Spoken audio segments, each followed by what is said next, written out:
আসসালামু আলাইকুম। আজকের ভিডিওতে আপনাদের জানাবো আগামী এক সপ্তাহ বাংলাদেশের আবহাওয়া কেমন থাকবে, কোথাও কি ভারী বৃষ্টির সম্ভাবনা আছে নাকি তাপমাত্রা আরও বাড়বে। আবহাওয়া অধিদপ্তরের সর্বশেষ আপডেট জানতে হলে আমাদের সঙ্গেই থাকুন। আগামী 18 থেকে 25 ফেব্রুয়ারি পর্যন্ত দেশের আবহাওয়ায় বড় পরিবর্তনের আভাস পাওয়া যাচ্ছে না, তবে বিশেষ করে ঢাকা, চট্টগ্রাম এবং সিলেট বিভাগে হালকা মেঘলা আকাশ থাকতে পারে। অন্যদিকে উত্তরাঞ্চলের জেলাগুলোতে ভোরের দিকে হালকা কুয়াশা এবং মাঝারিতে রোদ থাকার সম্ভাবনা বেশি। আগামী বৃহস্পতিবার ও শুক্রবার নাগাদ উপকূলীয় এলাকায় বাতাসের গতিবেগ কিছুটা বাড়তে পারে, তবে বড় ধরনের কোনো ঝড়ের সম্ভাবনা এখনও নেই। নদী বন্দরগুলোকে এখনও কোনো সতর্কবার্তা দেওয়া না হলেও জেলে ভাইদের সাবধান থাকার পরামর্শ দেওয়া হচ্ছে। আমরা যদি এইবার স্যাটেলাইট চিত্রগুলোর দিকে লক্ষ্য করি তাহলে দেখতে পাবো বাংলাদেশের কোন অঞ্চলে কী পরিমাণ বাতাস বইবে, তাছাড়া বাংলাদেশের তাপমাত্রা কীরকম থাকবে এবং দেশের কোথাও বৃষ্টিপাত হওয়ার কোনো সম্ভাবনা আছে কি না।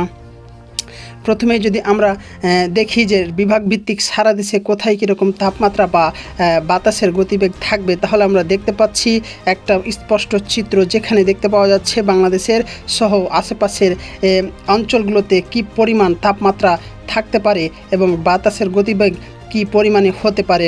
তো আমরা যদি প্রথমেই দেখি যে বাংলাদেশের কক্সবাজারে বাতাসের গতিবেগ থাকবে ঘন্টায় 8 কিলোমিটার।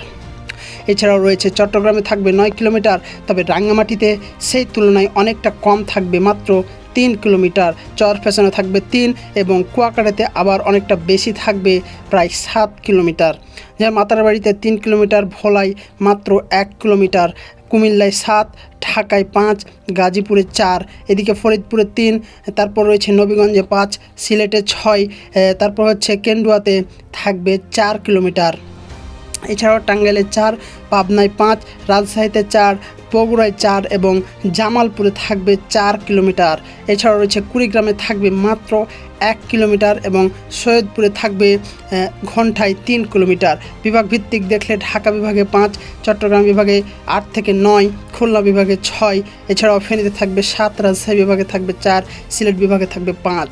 আমরা যদি বাংলাদেশের কোন অঞ্চলে কীরকম তাপমাত্রা থাকবে সেইটার দিকে লক্ষ্য করি তাহলে দেখতে পাচ্ছি যে বাংলাদেশের বিভিন্ন এলাকায় বিভিন্ন ধরনের তাপমাত্রা লক্ষ্য করা যাচ্ছে, তবে বেশিরভাগ এলাকায় তাপমাত্রা থাকবে 25 থেকে 28 ডিগ্রির ভিতরে। যেমন কক্সবাজারে থাকবে 25 ডিগ্রি, এদিকে রয়েছে চট্টগ্রামে 26, রাঙ্গামাটি থাকবে 29 ডিগ্রি সেলসিয়াস সর্বোচ্চ যা, তারপর ভোলায় 27, নোয়াখালীতে 25, চরফ্যাশনে 26, কুয়াকাটায় থাকবে 25 ডিগ্রি সেলসিয়াস।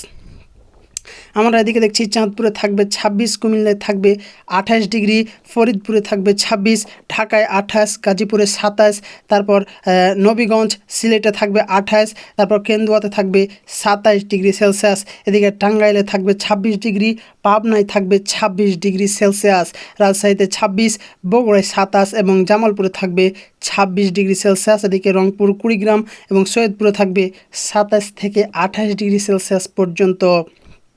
তো দর্শক, আমরা বিভাগ ভিত্তিক দেখলে প্রতি বিভাগে 26 থেকে 28, সর্বনিম্ন 26 এবং সর্বোচ্চ 28 ডিগ্রি সেলসিয়াস পর্যন্ত বাংলাদেশের তাপমাত্রা থাকবে আগামী কয়েকদিন। আমরা যদি বাংলাদেশের কোথাও কোনো বৃষ্টিপাত হওয়ার কোনো সম্ভাবনা আছে কি না সেইটার দিকে লক্ষ্য করি তাহলে দেখতে পাচ্ছি বাংলাদেশ সহ ভারত এবং মিয়ানমার এই অঞ্চলগুলোতে বৃষ্টিপাতের কোনো সম্ভাবনা নেই। অর্থাৎ বাংলাদেশের বিভাগ ভিত্তিক বা জেলা ভিত্তিক বা অঞ্চল ভিত্তিক যদি আমরা দেখি, পাবনা, যশোর, খুলনা, মাতারবাড়ি, ঝালকাঠি, ভোলা, কুয়াকাটা, চরফ্যাশন, চট্টগ্রাম, কক্সবাজার, রাঙ্গামাটি কোনো অঞ্চলে কিন্তু বৃষ্টিপাত হওয়ার কোনো সম্ভাবনা নেই। আকাশ রয়েছে একদমই ফকফকা পরিষ্কার। এদিকে কুমিল্লা, ঢাকা, তারপর বাজিতপুর, সিলেট, নবীগঞ্জ, জামালপুর, বগুড়া, রাজশাহী, এদিকে রয়েছে রংপুর, কুড়িগ্রাম, সৈয়দপুর কোনো জায়গাতেই বৃষ্টিপাত হওয়ার কোনো সম্ভাবনা নেই এবং বঙ্গোপসাগরে যে অঞ্চলগুলো রয়েছে সেগুলো রয়েছে কিন্তু এখন পরিষ্কার। তো দর্শক, এই ছিল আজকের মতো। আগামী আবহাওয়ার ভিডিওগুলো সবার আগে পেতে আমাদের চ্যানেলটি সাবস্ক্রাইব করে পাশে থাকা বেল আইকনটি বাজিয়ে দিন এবং ভিডিওটি ভালো লাগলে লাইক এবং শেয়ার করে আপনার আপনজনদের জানিয়ে দিন। ধন্যবাদ।